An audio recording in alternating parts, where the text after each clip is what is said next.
Hello, everyone. Welcome to this ISM Trust webinar, Unlocking Music Technology, a Guide for Teachers. My name is Ed Phelan. I am the Knowledge Hub and Resource Manager here at the ISM.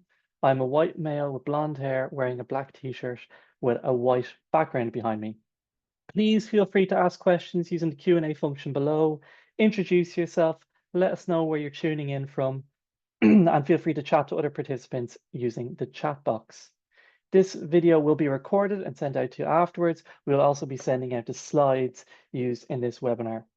Today, we're going to be discussing classroom-friendly music technology software, explaining music production concepts to young learners, engaging hands-on activities for participatory music making, and ways into composing using digital tools.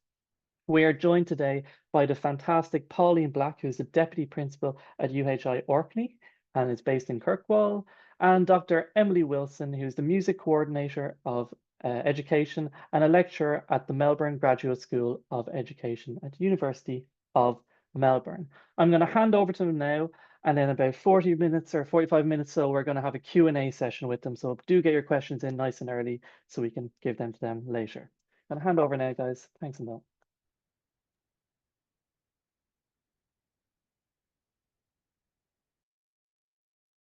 Can you see my screen? Yes, we can. Oh, thank goodness.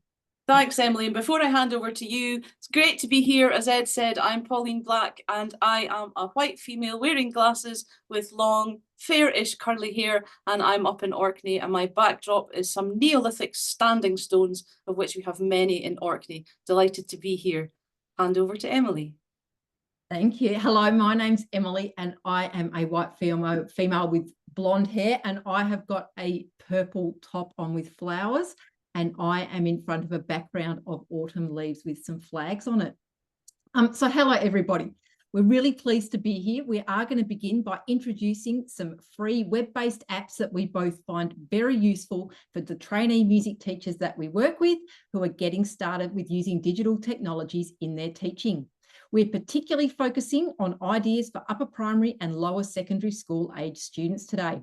We'll then share about an online collaborative composing project that we undertook with our students on opposite sides of the world in 2021 and 2022 and introduce the digital audio workstation or DAW that our students used, Soundtrap for Education. One of the key messages from today is not to try too many things at once. Choose one or two apps and then use them a lot before using them with your students. Our students frequently underestimate how confident and familiar they need to be with an app or software platform before using it with their students so that they can confidently troubleshoot. And I'm now going to hand over to Pauline. Thank you. So we've got a lot of screen sharing and a lot of things going on in this webinar. So I'm going to start off here. I've got two screens here. So I'm going to share my first screen, and I'm just going to double check, first of all, that you can see this, Emily. Is that okay? Yes. Brilliant. So I'm going to start off by sharing probably the most favourite app of Emily and I and lots of teachers that I know. And this one is called Incredibox. It's free, it's extremely interactive, super addictive, and it's a great way into music creating. It's been around for quite a long time now, and it's really lasted the test of time. You can get a version of Incredibox for schools where you have to pay for licenses and you can get access to premium features. However, most teachers that we know, if not all teachers that we know, use the free version really successfully. So one thing to look out for, the online browser version is free. However, if you try to get the app version, you do have to pay for it. It's not very expensive, but there is a charge. And I'm demonstrating the online browser version here, which is the version that I use. The app version does unlock some more versions, and you can swipe the screen rather than using the mouse, which I'm doing here. You can use this on various platforms, computers, tablets, and smartphones. So it's really accessible. So if you have Chromebooks in your school or iPads, whatever your device, or if it's bring your own device, you can use it. It's brilliant. So the makers of Incredibox describe it as part game, part tool for music creation, and it's introduced by a merry band of beatboxers who are waiting patiently and winking on screen here. So it features a row of figures. Some people refer to them as dudes, and underneath there are various icons representing different musical loops or short musical samples. And what you need to do is drag one of the samples up onto one of the dudes and they start beatboxing or singing. So I'll just demonstrate that. And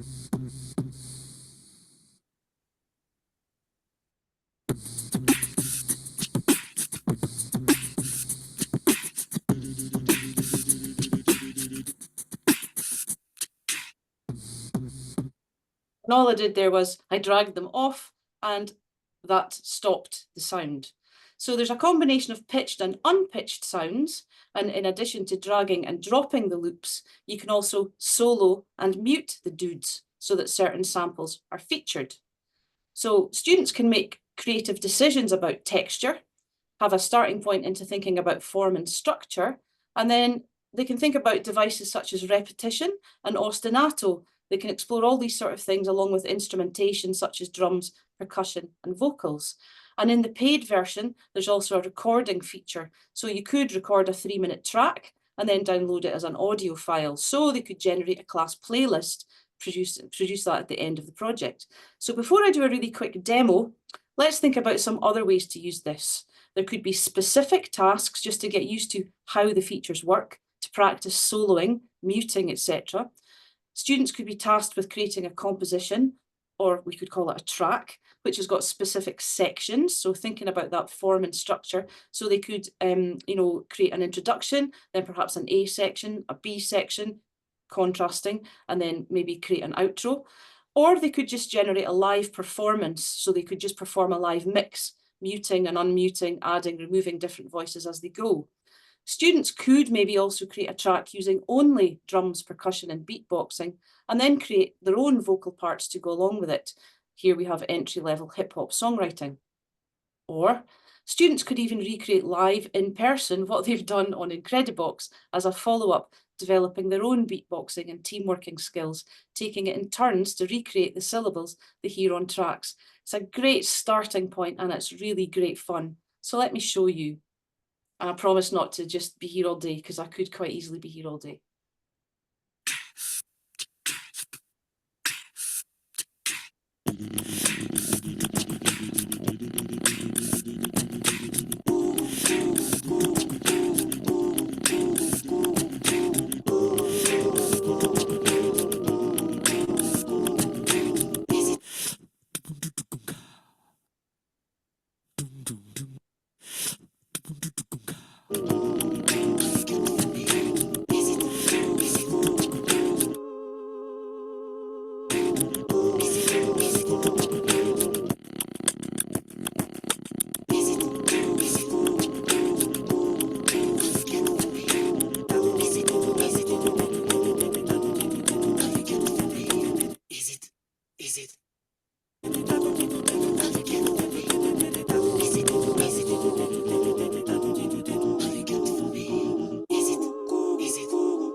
And there we have Incredibox. And I'm going to stop sharing for just now because I could just mix and play about with that all day. And there we go. But I better stop. And I'm going to hand over to Emily, who's going to take you through another program. Thanks, Pauline. So this one here is Groove Pizza. It's another free web-based application. The best thing about it being free and being web-based is that it will work on any device. So you can see the pizza over here. It's an online drum sequencer and it plays in a circular fashion. So when you open it, it does come with a pre-loaded demo pattern, and this is what we can see here. And if I press play, we can hear it. So in the pizza, the outside circle is the bass drum track, the middle circle is the snare drum, and the inside circle is the hi-hats. And you can also change the sound of the drum kit by pressing here. The techno kit is the default, but you've also got the hip hop kit, which I quite like, and there's a few other options as well. So you can change the sounds by pressing on all the dots that you can see here. And you can do that while it's playing. So let me show you.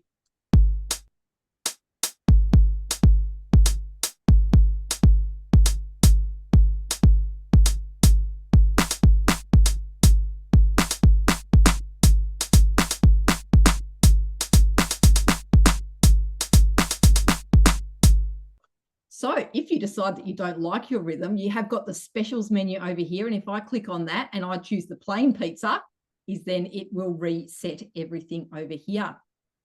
There are some other menus that it's good to know about. So you can change the volume here. You can change the speed here. You've got beats per minute. At the moment, it's set at 120, but I could move that up or down.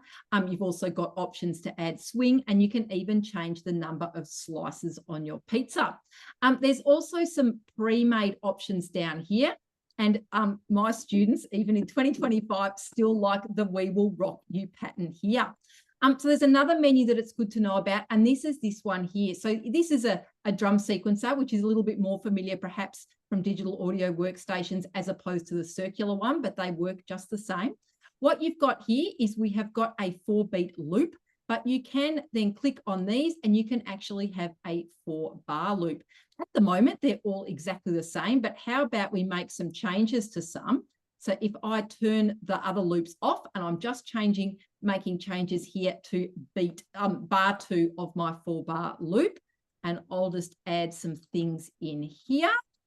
And you can see it changing in the circle as well. And let's make some changes in this one too.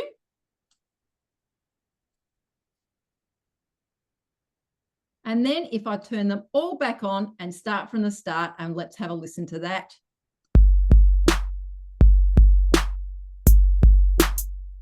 You can see some of the changes here. Now we're over at this one. And back to our yeah. So when you're ready to share, you've got a sharing pizza menu as well, and there's lots of good options here. It is really useful for students to download as an audio, so then you can keep a record of their work that way. It downloads a WAV file. There's also a sharing link, so they might email that to you, or they might copy it into a shared Google Doc so you can see what they've done that way. And we've also got some options here to download as audio and download as MIDI, and both of these are really useful. So you can take your beat that you've created in Groove Pizza and you could import it into a DAW such as Soundtrap. So audio you can import straight in as one track. MIDI is even better if you want to keep working on it, because it will download the sounds as separate tracks, so you can change the different sounds of your pattern there too, and add lots of things to it in a DAW such as Soundtrap or BandLab. So some lesson ideas for using Groove Pizza. A super simple lesson idea that does work really well for upper primary or lower secondary school students is creating beats and writing a rap. So a simple lesson structure is students could start by writing a rap, and there are some good rap template structures available. Music Will is one website that's got some good examples. You might have previously known it as Little Kids Rock, and we'll put some links into the final resources slide with this webinar too. You don't have to use a template too. We often find that writing lyrics, though, is the bit that school students struggle with the most, and so a template can be a really good way of getting started. And the last part of the lesson is that students create a drum backing in Groove Pizza, and then they perform their rap live with their backing. And I'm going to hand back to Pauline. Thanks, Emily. And it's just occurred to me that one of the things that's really good with the Groove Pizza, seeing it there, not just creating the tracks, but learning how to export in all the different files, which is something that school students need to practice quite a lot. And that one is particularly good for, exporting in all the different formats. Yeah, that's something, having worked with school students in music technology a lot, that's a really good program for developing that, should they be at that stage. So it's kind of multi-level, that one. It's really cool. And you're probably thinking on pizza because it's that time in Australia, which is a very different time from what it is. Pizza o'clock, isn't it? It's pizza o'clock there. But yeah, I'm going to share a different one now, which is Chrome Music Lab, which is another completely free one. So we're doing all the free ones to start with. This one is free. It's really bright and colourful. And again, it works on any device, but please do use it with a Chrome browser. I should have said, actually, for Incredibox, I forgot to mention it works best on a Chrome browser, and this one works best on a Chrome browser too. They do work on the other browsers, but they can be a little bit glitchy. So with this one, I'm just going to scroll through. There are actually 13 different Chrome Lab experiments. I'm not going to go through them all. Don't worry, we don't have time for that. And there are lots of really great fun starting points, and these are really just starting points for lots of different topics, and they're suitable for all ages, you know, from early years right through to kind of more senior students. So I'll highlight just some of them, but I'd encourage you just to go away and experiment and think about how you could maybe use this with your school students. Some of them could be used individually or in pairs or in groups, depending on what your resources are. So for early years, I'm going to start off, I think this was one of Emily's favourites when she saw it, is the rhythm one. It's the animal band. So if you click down here, this is a really basic beat soundtrack. Yeah, here's what they sound like. And triangle on top line. Well, there we go. Simple rhythm. Funky rhythm. And then if I click here, I suddenly get a different set of drums. So I click again. Brilliant. And I keep clicking through and I get lots of different animal bands and sound sources. So students could experiment with sound patterns and create their own beats. It could move in a clapping game for older students, have them follow a line, clap in a group. And then eventually they could, you know, if they're a wee bit older, perhaps have them listen to Steve Reich clapping music. And I've got a really fantastic app which is called Clapping Music, all about Steve Reich's music. So it's a great way into developing beat and pulse and a sense of timing and also group collaboration for our younger children. The other one I'm going to show for early years is this one called Kandinsky. So these ones are really good for early years and also additional support needs, or SEND, as it's called in England, or ASN as we call it in Scotland. So maybe learners that need a bit more support. So you can draw shapes on screen. So if you draw higher notes or higher squiggles, you get high notes, and low ones, you get lower notes. So it's really nice visual, and then play and you can hear what you've drawn. Beautiful. So I'm going to just get rid of that. And I'm just going to draw Ed's name because Ed introduced the webinar. So let's see what Ed sounds like. There you go, Ed. This is for you. In fact, I'll put his surname is Ed P. There you go, Ed. Here's a piece of music for you, Ed P. There you go. That's just for you, Ed. Beautiful. I could change the colours. Let's see what Ed P sounds like. Oh yeah, like that one. That's really quite funky. And it's quite therapeutic. I'm going to stop there because I could probably be on that one all day. It sounds really nice. So it could be a chance for some interdisciplinary work with art, as well as an introduction to making music with graphic scores. And it could lead to all sorts of conversations with what they think the music will sound like and so on. So there are two which are quite useful theory type lab experiments. So again, moving slightly older here. So one that I really like for slightly older children, older students, is chords. And this is a really good reference tool for any age, learning about chords, good for adults as well. Learning the fundamental tools required for composing and songwriting. So it's super useful for learning about triads. If we're not sure of the notes in a D major triad, it's clicked on major, click on the root note, ta-da, it's highlighted the notes in a D major chord. And I might think, okay, I'm not sure of the notes in an E flat major triad. There we go, it's telling me. And I might want to switch to minor. So I'm now clicking onto the minor button, D minor, and the notes come up. So it's a really good reference tool. So that's how I might use that one. You might think of your own one, your own options. And another one is super useful, similar sort of thing for composing, for songwriting, is arpeggios. It's a good visual for the cycle of keys. You might call it the cycle of fifths, I call it the cycle of keys, relative majors and minors, and you can use the wheel to experiment with, you know, related keys and so on, what sounds good. So, and so on. Again, we can change the timbre and so on. So they're kind of ones that I find really useful. I'm going to choose one more, and that is Songmaker, which is in here. And again, this is an entry-level sequencer. You the colours in this match boom whackers. So if you use boom whackers in your school, the this is really compatible. So you might create something on here and then end up using it as a score. It could be a moving score, and that could be really fun to try and play that and integrate your boom whackers with it. So you create your track by clicking notes into the grid. Higher up means higher notes. So I'll just click in something. Oh, highly predictable. And I'll be really annoying and miss the last note out.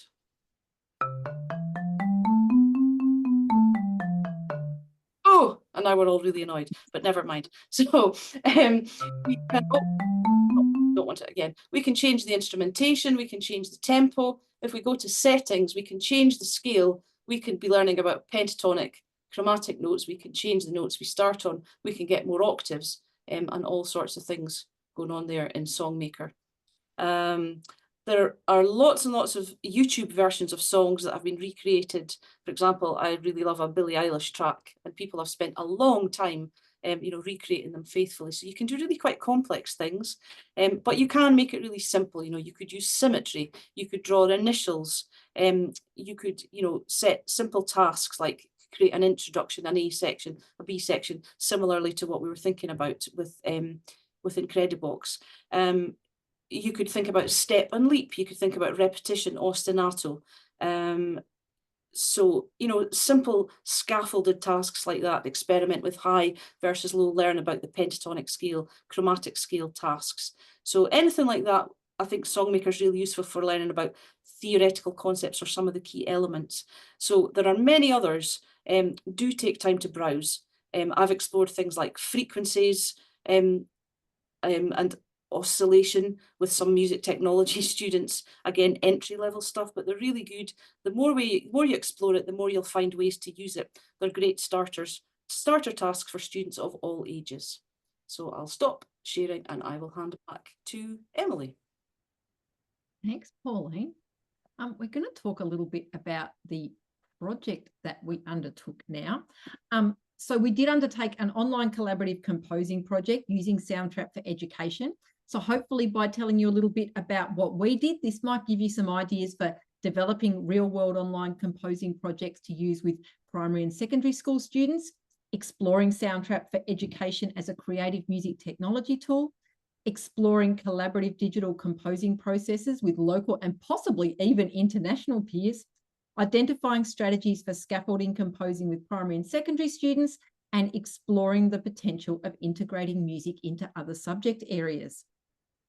One thing to mention is you do get a free version of Soundtrap, but we are demonstrating the Soundtrap for education version today because, as we'll mention later on, it's got something called a walled garden, which is a safeguarding feature. So although you do get a free version of Soundtrap, that's not the version we're using. We have used the free version personally, but not in a school's context.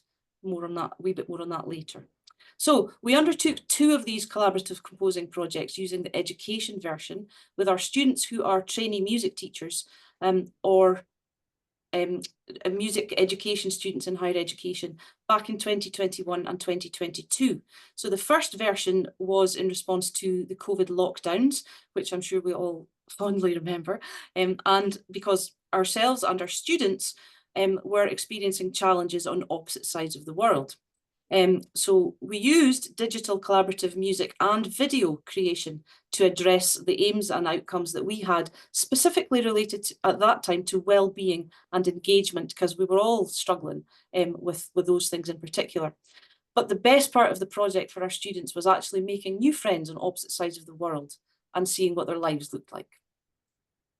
So the second iteration of the project in 2022 was in response to the COP27 UN Climate Change Conference in Sharm el-Sheikh.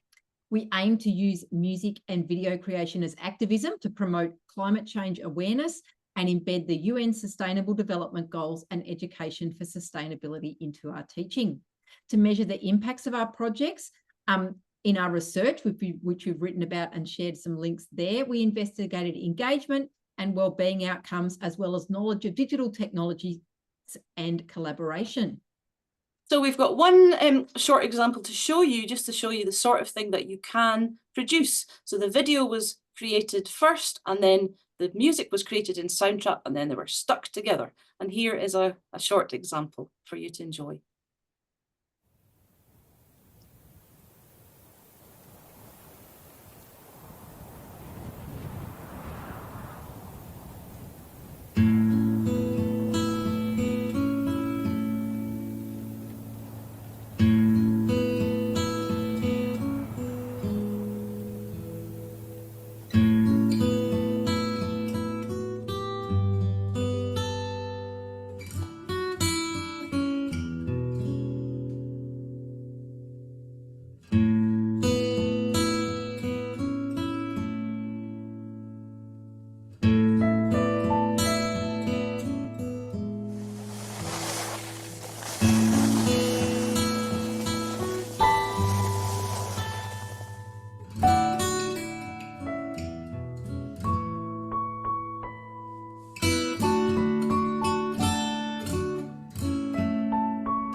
Great. It's great seeing that again. And I should have said that that one was composed by Andy Turner, Callum Wood, Chanel Thomas, Caitlin White and Dana Yoon.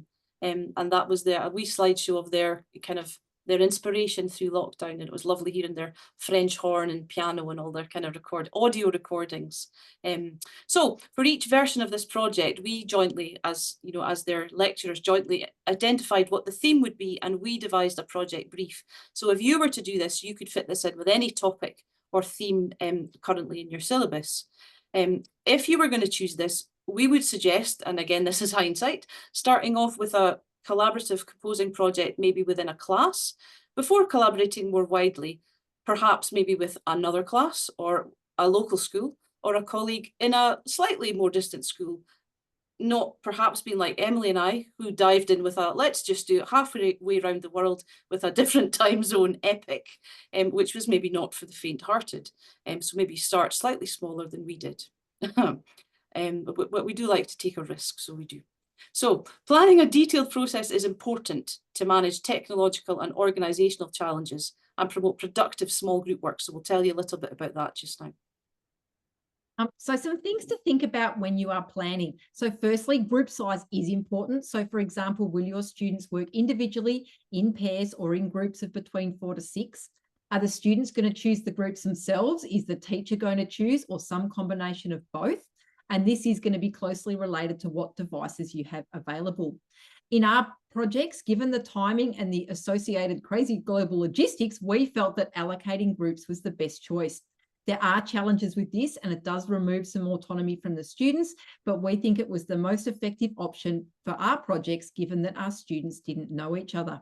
Secondly, considering the creating process that the students are going to use is also important at the planning stage. For example, will they begin by collecting video, then editing, and then creating music to match their video, working in the same way that film composers do?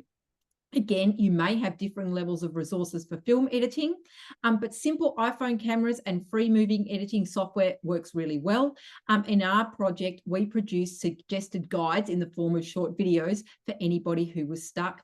You might get some help from a different department within your school, or there might be another teacher who's got an interest in film or media that can help you. Another consideration is the role of the group members. So for example, you can assign roles. There might be someone who's in charge of video editing and also deciding who's going to compose which aspects of the music. With younger learners, this could be delegated as collaborative learning roles and responsibilities. And finally, timing is really important. So considerations include having interim deadlines for teacher check-ins and a final watch party. We found the final watch party was absolutely crucial for supporting productive small group work. And on opposite sides of the world, we all watched the final video playlist on the big screen on Zoom as the final performance. So across the two versions of the project, we found that the approach that we adopted was really significant. The sort of teaching, the pedagogy that we approached was really significant to the musical and the extra musical outcomes, the sort of collaboration, the well-being and the engagement. And we adopted Lucy Green's informal music learning pedagogy as a foundation. And I'll just speak a little bit about that for just now for people who might not be so familiar with it. The project provided an opportunity for our students to create their own music, which builds connections with everyday musical cultures, provides opportunities to make music in groups with their friends and make new friends, and also take ownership of the pedagogy. So a lot of planning of their own group's process, and also the curriculum, the musical content, which impacts them. So briefly, informal music principles comprise students choosing musical content, setting the direction of learning, music making undertaken in peer groups, minimal adult involvement, and performing, composing and listening integrated. Informal music learning pedagogy is a reversal of the usual teacher role, and the teacher acts as a facilitator rather than it being teacher-led. And specifically, Lucy Green asks teachers to stand back and observe, and then offer support in response to student set objectives. And you might be familiar with some of these principles if you've ever tried any musical futures approaches in your school. So we chose Soundtrap for education because it does work on any device, including mobile phones, and is therefore useful when access to devices is limited, or your school might have a bring your own device policy. Online safety is of the utmost importance, as Pauline mentioned earlier, particularly when working in schools. And so Soundtrap for education addresses this concern by way of a walled garden. There is a free version of Soundtrap and it doesn't have this walled garden feature. And so we strongly recommend don't use that in schools with students. BandLab has now got an education version and that is free. So if you're not able to have a paid Soundtrap subscription, BandLab for education is a really good option that has got that same walled garden feature. Despite being an entry-level door, Soundtrap for education is versatile, powerful, and also useful for more experienced musicians. It's widely used in education, including with music education by students at senior secondary school level, and it's used in a range of other subject areas, including sciences, social subjects, and languages. We've both used Soundtrap for education extensively in our teaching and also in our music practice. In addition, it's got inbuilt professional learning opportunities through a free educator certification program, as well as a range of exemplar resources and lesson plans. So some ideas if you're short on resources and for integrating with non-tech musical instruments. Digital resources could be combined with acoustic musical instruments as well as found sounds and voices to devise creative compositions. Students could create their graphic scores digitally or as an artwork with pen and paper, collaboratively responding to a theme such as climate change, and then they could respond to these musically with instruments and voices. Performances could be recorded and shared with different recorded interpretations of the graphic scores. Alternatively, a short moving image or film clip could be compiled, and students could respond by improvising live with acoustic musical instruments. We undertook this project with secondary school trainee teachers. However, we believe it can usefully be implemented in a range of disciplines, both in secondary schools, in cross-curricular projects, and also in primary music and generalist classrooms to explore cross and interdisciplinary areas of inquiry. So there are many pre-recorded sounds available, and samples and loops are royalty-free, so that's really handy. Basic sound production and recording skills can be developed in collaborative projects such as podcasts, or even with the addition of film, a short form video such as a TikTok, a TV advert, or an audiobook could be devised. Teachers could consider designing multimedia projects to supplement written assignments, thus developing multi-literacies. So we're now going to give you a quick overview of Soundtrap. There are some great resources out there to help you get started. But let's share our screen and have a look at Soundtrap. So when you first open Soundtrap, it's going to look like this. This is your home page. We're going to go into the education version. So if you click here, your students might have an invite code, but if you've got a log on, you can click here. And this is the dashboard that you get as an educator. So if I click Enter Studio, then I'm going to jump to a new project and it's going to look a little bit like this. You've got a couple of options on this page. There are some demos. If you want to open an existing project and start playing with that, that can be a great way to get started. Or in the new project option, you've got two options here, either music or a podcast. Soundtrap is really great for podcasts as well. The main difference between the two is the podcast works in seconds, whereas Soundtrap works in bars, and the podcast has also got a really excellent text transcription feature. But let's click music and let's have a look at a new project which looks like this. So in the middle here, we have got the project menu, and you've got 6 different options here. If I click Browse Loops, it opens this right-hand loop menu here. The loop library has got categories up here. It's got lots and lots of loops. There are at least 4,000 royalty-free loops in the education version and 400 instrument sounds, so students can create really fabulous sounding projects with very little prior musical experience, or they could be experienced music makers as well. You've got a drum sequencer here, which looks a little bit, a lot like the drum sequencer that we looked at previously in Groove Pizza. You can add a new track by clicking this button. You can also add a new track here.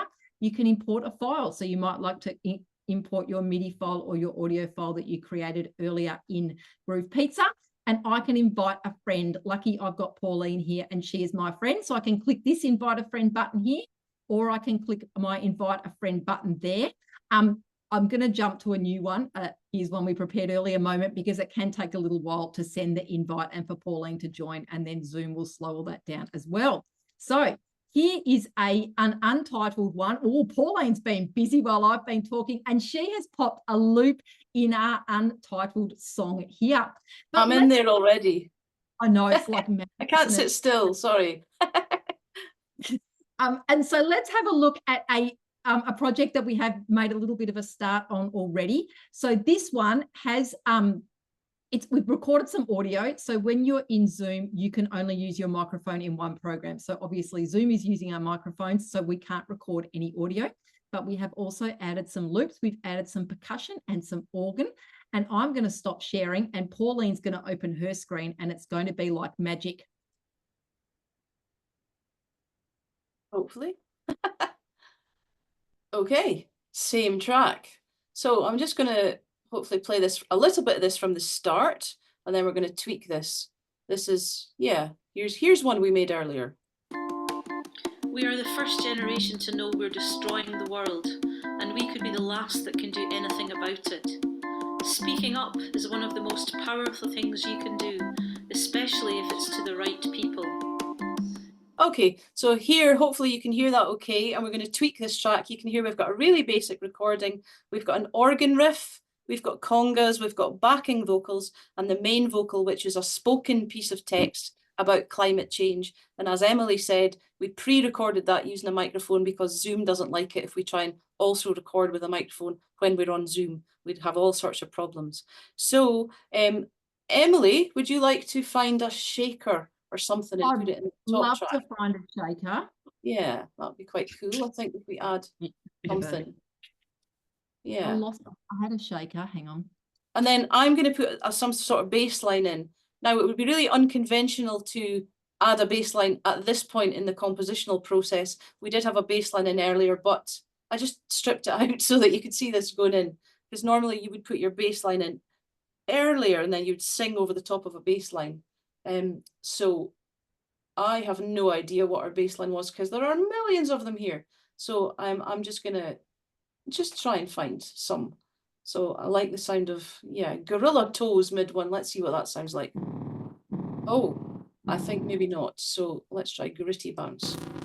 Oh, jings. That's a bit better. Yeah, well, maybe like that one. So while Emma's looking for a shaker, and it may appear at some point, let's try and pop this one. and we'll take it from the start. Okay, so we have a bass line. Okay. Right, and let's just see how that fits together. We are the first generation to know we're destroying the world, and we could be the last that can do. It's probably going to sound a bit different over the airwaves of Zoom, but it's very loud.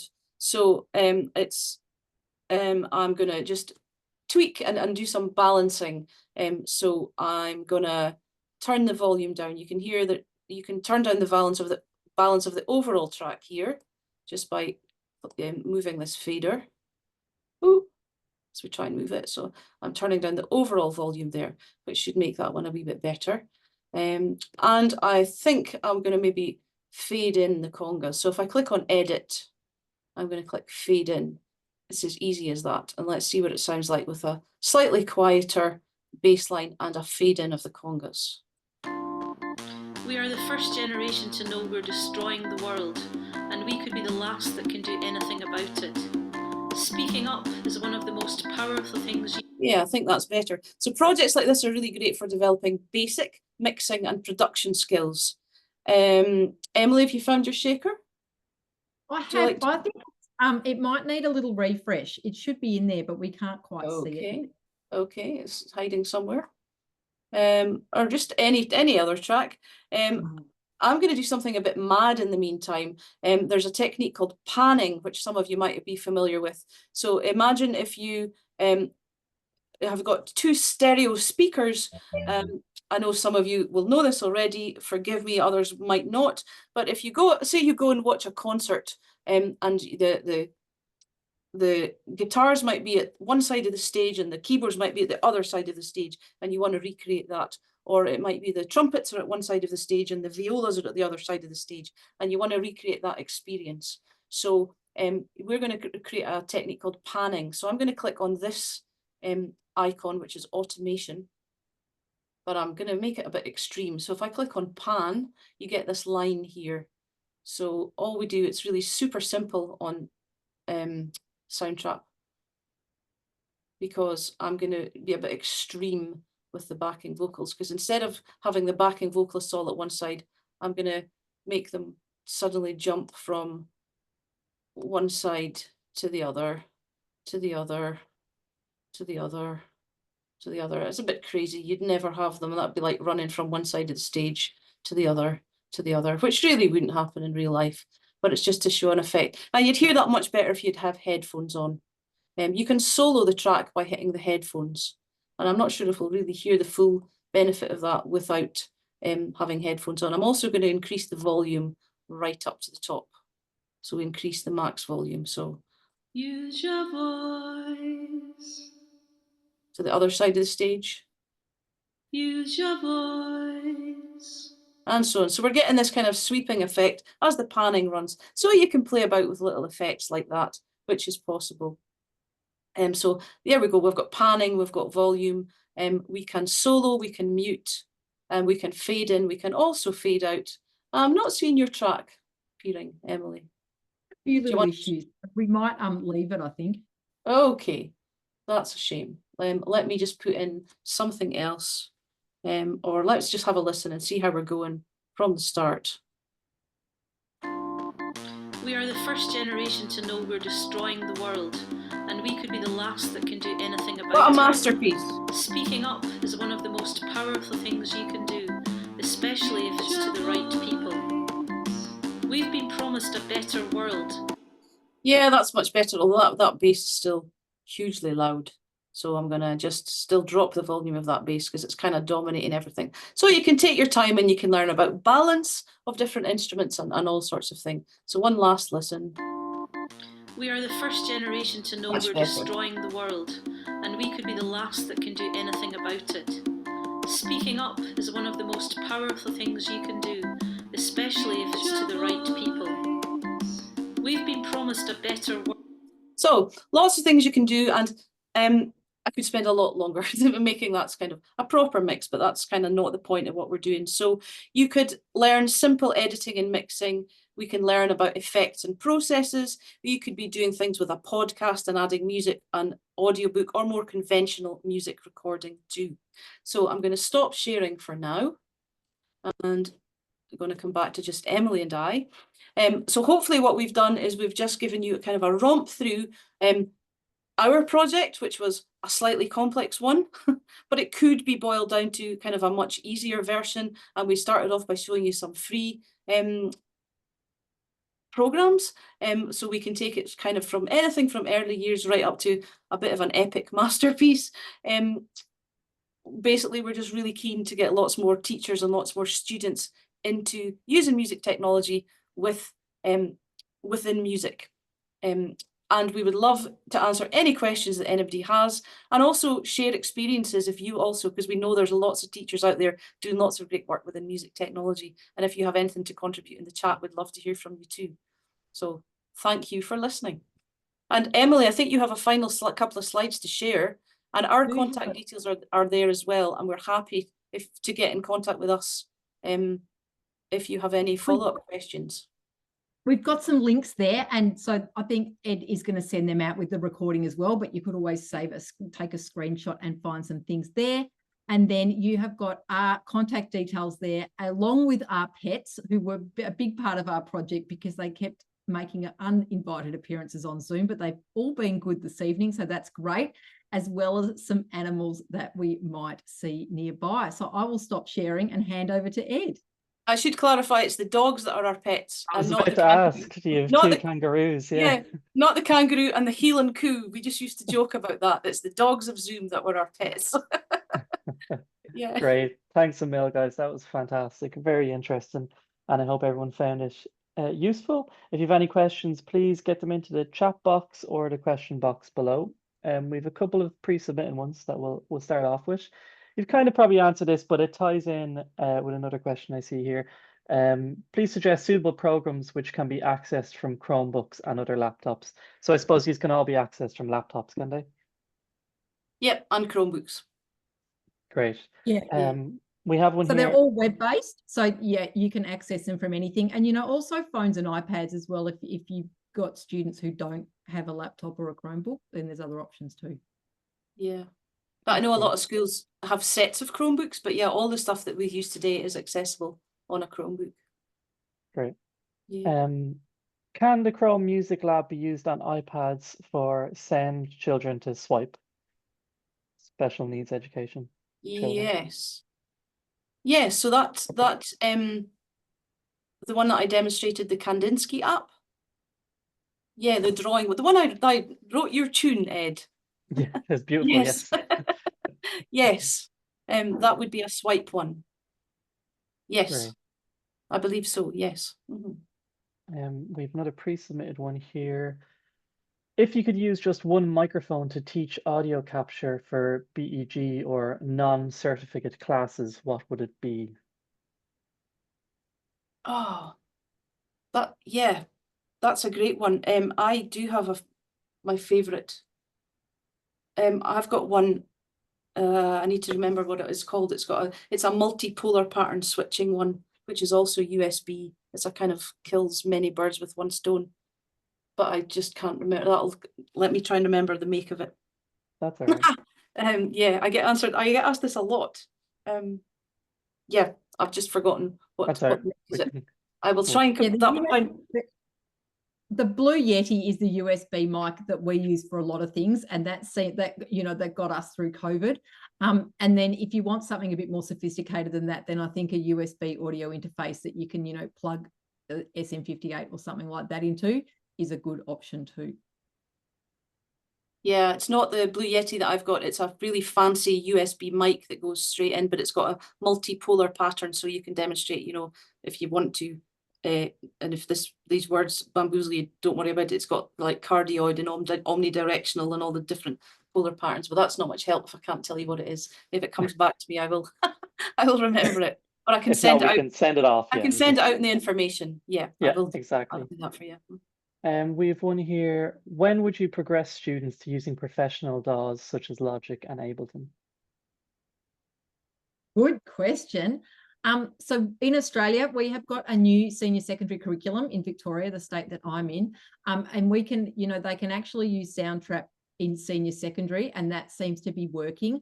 I think if you've got the budget available, then, Logic is a really obvious next step. But I think if you don't have the budget, I know that we can, and Soundtrap just keeps getting better and better. So it is certainly there as an option, and it is definitely being used in schools here. Yeah, and I've worked in schools where we've used, I guess, similarly a bit of Soundtrap and a bit of GarageBand, but then they've switched to Logic, maybe in, what's your equivalent? It would be Advanced Higher, which would be probably GCSE, if that makes sense. Yeah, so yeah, and GCSE, maybe to make the switch, I think, would probably be the equivalent. Yeah. We have one here. My students have plenty of song ideas, but struggle to ever complete a project. Any advice? I wish we had that magic bullet for that. Do you want to take that one, Emily? 20 years of teaching. I think, oh gosh, it's really hard. It's a really a know your students and know what works. Certainly, we find that collaboration is really important. And so having those, people working in groups so they can support each other, they're bouncing ideas off each other. And particularly during COVID, it was really important, even when we were working, with adults, they were struggling as well. We do a lot of work in schools as well at the moment. And it's the same thing, is having groups then provides that support and also that accountability. And I think the big thing is some sort of quite, don't like the word authentic, but a quite public outcome. So we had a watch party, and I think there was 80 people in our first project from Australia and Scotland. They didn't really know each other, so you didn't want to be the group that didn't have something to share. So the school equivalent of that is can you invite some important guests to come to this watch party to just give that a real world outcome for the students. But really the secret teacher thing is actually providing some accountability. So that would be my first thing. And my second thing is just keep it really short. So we know that when you're composing for music and video is 1 to 2 minutes. 1 minute is fine. 30 seconds is fine. 30 seconds of music and video works really well, whereas 2 minutes of kind of not very well refined is much less effective. So keep things really short as well would be my other piece of advice. Yeah, thanks, Emily. If I could also add to that, we had quite a few people who were really grumpy at the start, and they really didn't want to do it. They didn't want to finish it either, but they kind of got over that eventually. But they were like, oh, so-and-so's not doing it, or oh, I don't want to. No. But then they kind of got over that hump, and then it was, I don't want to make it sound like a fairy story, but they kind of, once the things Emily's talking about, they embraced it, and they wanted to be part of the big watch party, and they were, they came on board. So yeah, it was interesting to watch. Yeah. Great. We've one here live from Esty. I've made games which have been tested on students and I've used in class. However, I would like to bring them from analog format to digital. Is there any advice on apps to make music educational games? Could you repeat that again for us, please? I've made games that have been tested on students and used in class. However, I would like to bring them to a digital format, I think is the question. Is there any advice on apps to make music educational games? Games. I know. So we've got a colleague in Australia, Katie Argyle, and she's got an online community, Midnight Music, and she has got a really great unit within that about composing video game music. So, and just all the different types of music that you need for different types of the game. And it is the same DAWs. So again, Soundtrap, BandLab, GarageBand will all work. So it's just more about actually, well, what sort of music are you going to need for that game, and planning that when you plan the game as well. Great. Yeah, I guess that could be similar. I've done quite a bit for like sound design for animation. So I guess it's just like applying those principles. Yeah, possibly. What a great project. Love that. That'll be our next one. We've one here. Are there any MIDI controllers or electronic instruments that you would recommend for students who work better with tactile controls? And Oh. we've got one. So my Christmas present to myself was to buy an Ableton Move. And I absolutely love it. I love that there's no screen. It's, you know, it's so fun to play with. And we have started using it with our students and also using it in schools. And so if you have got a budget, even having one or two and then integrating it into your classroom and, you know, making it part of normal music making, that's kind of my favorite at the moment. We are really careful with what we sort of suggest to our students, but, you know, talking to lots of people and really looking at what's out there, is that seems to be one at the moment that we think is going to work really well in schools. Brilliant. And I've generally worked in a lot of places where it's been dictated by budget. So it's like, well, we'll work with what we have. And that's okay. That's absolutely fine. But yeah, I'd love one of those that you have, Emily. They look great. Time for one or two more. How do you encourage collaboration between a group of students with very different musical interests, e.g., some are only interested in electronic music and some folk music? It's such a good question. There's another project at the moment where we're working, you know, songwriting with groups of students, and there's actually, you know, it's a whole thing where it's we're just writing some curriculum resources, but there's actually, you know, music mentors who are professional music artists come in and they do songwriting with students, and it's this, you know, they write a song in a day, they record it in the second day, the mentors record it and produce it, but it's really about that collaborative songwriting process. And so that can, you know, for teenagers, they've got, you know, their musical interests are, you know, very particular to them, and they're really passionate and they're really invested. So asking them to work in a group that they haven't necessarily chosen, but also that have got really different musical interests, it can be really challenging. So the way that those mentors explain it to the students is that, you know, if you're in a professional situation and it's a songwriting session, is that this is the new way of writing songs, is you are collaborating with people. You won't necessarily know them. You might not even be in the same room as them, as, you know, you're spread all over the world, and actually it's about completing a song and working collaboratively in that team. And it won't necessarily be your favorite style of music. So I know that that is working in that situation. But I think, you know, you will know your students. So finding ways of compromising and ways of, you know, is there a way of turn taking and sharing? And if someone, you know, takes the lead on one song, then perhaps someone else can take it on something else. And you find ways of integrating those musical interests, and then looking for artists who are writing across genres, and actually looking at some examples where there are some, you know, combinations of genres or musical traditions that might not necessarily, you know, usually work together, but do work together. Yeah, it's really interesting to think of, you know, your brief, your project brief is this, and you're being employed to deliver this project. Yeah, and also that kind of multi-genre fusion type thing, which I'm kind of experiencing, moving up to I relocated fairly recently, and the musical scene in this part of Scotland is vastly different to where I came from. So I'm kind of experiencing that myself as a musician, and trying to think, you know, who can I collaborate with, because the music I'm bringing is totally different. So I'm kind of living what you're describing at the moment. So it's really interesting. So yeah, lots of listening and lots of kind of suggesting, and you know, what might we be able to achieve as a kind of cross-genre fusion, which is going to be harder with teenagers who are, you know, set in their ways. But yeah, hope that's a wee bit helpful. Fantastic. Thanks a million, guys. That's probably all we have time for regarding questions. Again, this video will be sent out afterwards, and we will send out the slides, and hopefully that mic that Pauline was talking about. It's not come back to me. Just a few things to note, or just that are coming up with us. We do have a Music Tech Made Easy resource on the website that I recommend everyone check out. It has some of the programs used today. Also, we have an event coming up, Make Music Work. This is an event for musicians of every age of their career, from emerging talent to seasoned professionals, offering essential insights to survive and thrive in the music industries. We will have expert-led panels. We'll dive deep into how to break into the music industry, the world of gaming composition, navigating legal matters, and the rise of AI. So check out that event if you're interested in attending. Thank you for joining us today. If you have any further questions, please do not hesitate to contact us on membership@ism.org.